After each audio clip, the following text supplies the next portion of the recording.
quay đài quay máy đài quan nên là không chuyên mỏ cứ để được tí để đọc nhắm của cái là thật là lớn để được trong hiệu trong mà đây là tôi nghĩ là đọc là cái convenient system bị đúng không thì mỗi từ internal cả cái system này nó lúc công nhân anterior và posterior em một ít đó anterior xong là external cả cái system là convenient Phenopalatin, Retropalatin hay là posterior labial anterior hay còn nguyên tesis khi không thông được nhất cứ thì mỗi từ cái bạch tesis là viên này hàng một hay là hai hàng hồn được có chừng mốt vì còn chỉ là lại tại nghi những nhóm những hô trên chừng mốt thực ra anterior posterior epistaxis cho mà đó hai cái bởi epistaxis epistaxis hay tên gì thì hai cứ anterior epistaxis nào posterior epistaxis là anterior epistaxis vì miền đó từ cao sụp phía rồi tại vì chỉ cần hô chiếm trên kỳ case basis chỉ cứ tới cứ viên mình tới chỉ viên khuôn nhạc khuôn ngô tề hai nhạc chỉ những anh khuôn em một xe để khuôn ai nên kia bàn chúng tôi posterior epistaxis viên miền tại đọc phía đâu tận nó còn hai viên vì chỉ cần hô chiếm trên kỳ với drop basis như có Phenopalatin anterior chỉ cứ tới vì chỉ phải hát không thôiទី2គឺដោយសារតើមាន localized inflammation ឬក៏ irritate ជាឧទាហរណ៍ដូចជាមាន infection ឬក៏ allergy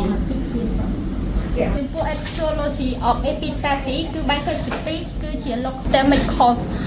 local cause វាអាចមកពី trauma ឧទាហរណ៍ចំពោះមនុស្សដែលគាត់ជួយចិត្តកេះច្រមុះកេះខាងក្រោមកេះច្រមុះកញ្ចក់គាត់ងាយប៉ះចង្កេះទៅនឹងមួយស្គើទៅវាក៏អាចបណ្ដាលឲ្យមានការហូរឈាមទី2គឺការប៉ះទង្គិចពីខាងក្រៅខ្លាំងក៏អាចនឹងធ្វើឲ្យមានការហូរឈាមដូចគ្នាទី2គឺ dry air អាចមកពី winter ឬក៏ air conditional ទី3គឺ infection ចំពោះម្ល៉េះដែលគាត់ patient ដែលគាត់មានrhinitis ឬក៏ sinusitis ទី4គឺ foreign body ទីច្រើនកើតឡើងចំពោះក្មេងៗនិងទី5គឺ neoplasty ដែលវាអាចជា benign ឬក៏ malign ទី2គឺ systemic cause វាកើតឡើងងាយកើតឡើងចំពោះ patient ដែលគាត់មាន hypertension coagulopathy ឧទាហរណ៍គាត់មាន hemophilia ឬក៏ខ្សោយវីតាមីន K 3គឺ anticoagulant therapy warfarin ឬក៏ aspirin នៃ epistaxis ទី1គឺ environment factor នៅពេលដែលគាត់ហឺតយកខ្យល់ដែលស្ងួតឬក៏ខ្វះសំណើមទី2គឺ exposure to irritate ឧទាហរណ៍ជា smoke ឬក៏ chemical ទី2គឺ medical condition ដែលគាត់ជា patient ដែលមាន allergy ខួរឬក៏ sinusitis គាត់ use medical ដូចជា nasal consistent ឬក៏ anticoagulant U ទី3គឺ anatomy abnormal ជាឧទាហរណ៍អ្នកដែលគាត់មាន diabetes symptom ជាដើមទី4គឺអ្នកជំងឺដែលគាត់មានវ័យចាស់និងចុងក្រោយគឺជា infection ចំពោះ clinical picture ទី1យើងធ្វើ history taking គឺយើងត្រូវសួរអំពី duration frequency ហើយនិង quality of bleeding quantity របស់bleeding ដើម្បីដឹងអំពី severity នៃការហូរឈាមរបស់គាត់ទី2ត្រូវសួរអំពីវាជា unilateral ឬក៏ bilateral ដើម្បីយើងorientate ទៅរក diagnostic ដោយសារត unilateral វាអាចជា infection ឬក៏ជា tumor តែចំពោះ bilateral វាអាចជា systemic cause យើងក៏ត្រូវសួរ associated symptom ដូចជា nasal consistent headache ឬក៏ light headedness ជាដើមបន្តមកគឺត្រូវធ្វើ physical examination គឺពិនិត្យមើលច្រមុះមើល nasal cavity របស់គាត់ហើយនឹងបំពង់កហើយនឹង ពងករបស់គាត់ដើម្បី evaluate អំពីតើវាជាការហូរឈាមដោយសារ trauma infection ឬក៏គាត់ជាcoagulopathy ចូលមកដល់ investigation យើងត្រូវធ្វើ CBC coagulation profile liver function test serology for infection cross match ហើយនឹង ABO គ្រប់ក្នុងករណីដែលគាត់ហូរឈាមធ្ងន់ធ្ងរដើម្បីងាយស្រួលក្នុងការដាក់ឈាមឲ្យគាត់វិញចំពោះ imagine investigation យើងធ្វើ NASA X-ray ក្នុងករណីដែលគាត់មាន fracture ឬក៏ bone anomaly persisty of paranasal sinus ក្នុងករណីដែលគាត់មាន sinus nasal fracture tumor ឬក៏ foreign body យើងអាចធ្វើ angiography ក្នុងករណីដែលគាត់មាន posterior epistaxis ដើម្បីងាយស្រួលកំណត់ទីតាំងឲ្យបានច្បាស់លាស់នៃការហូរឈាមរបស់គាត់ហើយចំពោះអ្នកជំងឺដែលគាត់មាន recurrent epistaxis យើងក៏អាចធ្វើnasal endoscope ដើម្បីកំណត់ទីតាំងនៃការហូរឈាមឲ្យបានច្បាស់លាស់ឬក៏អាចមើលឃើញអំពីបើសិនជាគាត់មាន tumor មានលុបគាត់មាន polyp ឬក៏មាន other anomaly អ្វីផ្សេងជាដើមចូលមកដល់ management គឺបែងចែកជាពីរគឺវា management ចំពោះ anterior epistaxis ហើយ epistaxis first aid គឺយើងអនុវត្ត ABC airway break និង circulation បន្តមកដូចបង្ហាញនៅក្នុងរូបអ្នកគឺឲ្យអ្នកជំងឺគាត់ងើបឈរហើយគាត់យកដៃគាត់ទៅខ្ទប់ច្រមុះរយៈពេល5ទៅ10នាទីហើយគាត់យកក្បាលគាត់ឲ្យមកមុខបន្តិចបន្តមកគឺដកដង្ហើមតាមមាត់ហើយយើងអាចយកតកកមកស្អំលើថ្ងាសរបស់គាត់ដើម្បីបន្ធូរបន្ថយការឈឺចាប់ហើយក៏អាចវាក៏អាចជួយ vaso constriction ដែរចំពោះ initial measure យើងត្រូវប្រើ speculum ដើម្បីមើលកន្លែងនៃការហូរឈាមយើងអាចប្រើ chemical cautery ដែលជា silver nitrate ដូចបង្ហាញនៅក្នុងរូបទៅបិទនៅកន្លែងហូរឈាមហ្នឹង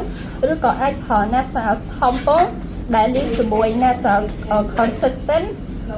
ជាឧទាហរណ៍យើងអាចប្រើ oxymetazoline ដើម្បីឲ្យជួយ constrict blood vessel ហើយយើងក៏អាចប្រើប្រាស់ nasal saline ឬក៏ lubricant to prevent dryness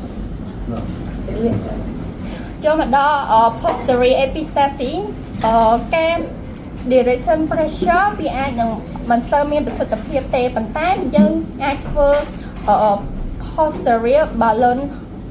balloon tech ដែលដូចនៅក្នុងបង្ហាញនៅក្នុងរូបឬក៏យើងអាចធ្វើ electro cautery ដែលគេប្រើ electric ទៅបិទនៅកន្លែងហូរឈាមនឹងតែម្ដងដែលគេធ្វើនៅក្នុងប្លុកឬក៏ក្នុងករណីដែលធ្ងន់ធ្ងរគឺយើងអាចធ្វើ stenopalatine arterial ligation ឬក៏អាចធ្វើ embolization interventional radiography procedure ដែលវាគឺជាផ្នែកវាជាការងាររបស់ radiography ដែលគាត់ធ្វើ angiography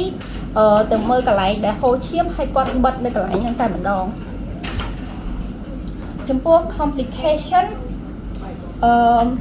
ការហូរឈាមនៅផ្នែកខាងមុខវាញឹកញាប់ប៉ុន្តែវាមិនសូវ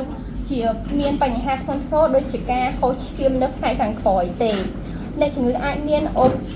hypovolemic shock ប៉ុន្តែកម្រវាអាចកើតឡើងនៅក្នុងករណីដែលមានការហូរឈាមធ្ងន់ធ្ងរតែប៉ុណ្ណោះairway obstruction វាអាចកើតមាននៅក្នុងករណីដែលមាន lack blood clots ជាពិសេសក្នុងករណីដែលមាន posterior bleeding risk infection វាអាចមានក្នុងករណីដែលយើងប្រើ nasal packing យូរទៅក្នុងដើម្បីបិទនៃការហូរឈាមហ្នឹងចូលមកដល់ prevention ទី1គឺធ្វើឲ្យច្រមុះយើងនឹងវាមានសំណើមកុំឲ្យស្ងួតពេកដែលងាយនឹងហូរឈាមទី2ជៀសវាង irritant ដូចជា smoke ឬក៏ chemical ទី2គឺ medical measure គឺចំពោះអ្នកជំងឺដែលគាត់មាន hypertension ឬក៏គាត់មាន coagulopathy យើងគាត់ត្រូវតែគ្រប់គ្រងស្ថានភាពជំងឺគាត់ឲ្យបានល្អដើម្បីកុំឲ្យមាន complication ទៀតហើយយើងក៏អាចប្រើ saline nasal spray ឬក៏ ointment ក្នុងករណីដែលមាន dry environment សរុបមកវិញការហូរឈាមច្រមុះគឺយើងអាច hemostat បានដោយខ្លួនឯងនៅផ្ទះក្នុងវាអាស្រ័យទៅលើស្ថានភាពរបស់យើងនីមួយៗប៉ុន្តែចំពោះវាអាចកាត់ទី2ការហូរឈាមច្រមុះវាអាចកាត់ឡើងអាចជា anterior epistaxis ឬក៏ posterior epistaxis ប៉ុន្តែ posterior epistaxis វាជាករណីធ្ងន់ធ្ងរការព្យាបាលវាចាប់ផ្ដើមតាំងពីយើងអាចព្យាបាលបានដោយខ្លួនឯងនៅផ្ទះការប្រើប្រាស់ថ្នាំរហូតឈានទៅដល់ការវះកាត់វា depend on severity ទី4អ្នកជំងឺគឺត្រូវតែដើម្បីជៀសវាងការហូរឈាមដើម្បីជៀសវាង epistaxis អ្នកជំងឺគឺត្រូវតែ management factor និង environment condition របស់គាត់take away point always assess the severity and sign of bleeding anterior epistaxis is more common but easier to manage ចុងក្រោយposterior epistaxis គឺវា aggressive ហើយទាមទារឲ្យអ្នកជំងឺសម្រាប់នៅមន្ទីរពេទ្យដើម្បីធ្វើការជួយសង្គ្រោះអរគុណលោកគ្រូចាប់ទេអរគុណ